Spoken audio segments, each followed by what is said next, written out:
RDL. The RDL is a hip hinge movement, and it's so important you master this technique before we progress to any kettlebells or barbells. This exercise works the hamstrings, glutes and the lower back. You start with your hands on your thighs and you slowly slide them down your thighs by pushing your hips out as far back as you can whilst maintaining a nice flat back. You want to try and keep your shins nice and straight by pushing the hips out.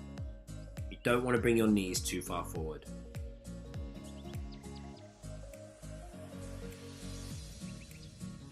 You want to start with your feet shoulder width apart. As you start to push your bum out, you want to really slide them hands down your thighs nice and slow.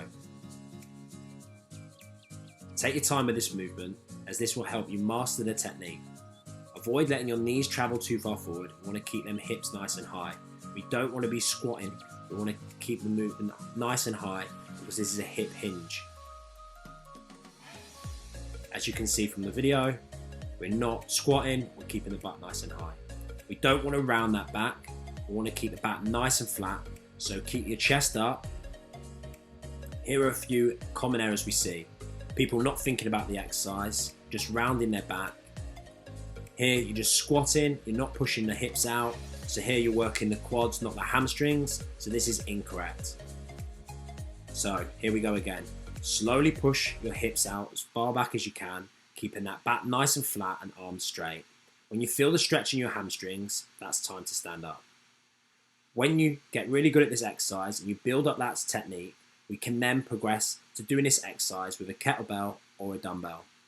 If you're using a kettlebell, it's important that you keep that kettlebell nice and close, and the same applies by pushing the bum out, not letting the knees travel too far forward and keeping the shins straight. Keeping your chest up so you maintain a nice flat back. You want to keep that kettlebell nice and close to the body. You don't want it too far out, otherwise this can lead to lower back pain. So again, keep it nice and tight, not far out. So this is the kettlebell RDL. It's going to work the same muscles as it does with the normal hip hinge, except now you're adding a bit more resistance. It's going to make this more challenging, and it's going to work your hamstrings, glutes and lower back a lot more.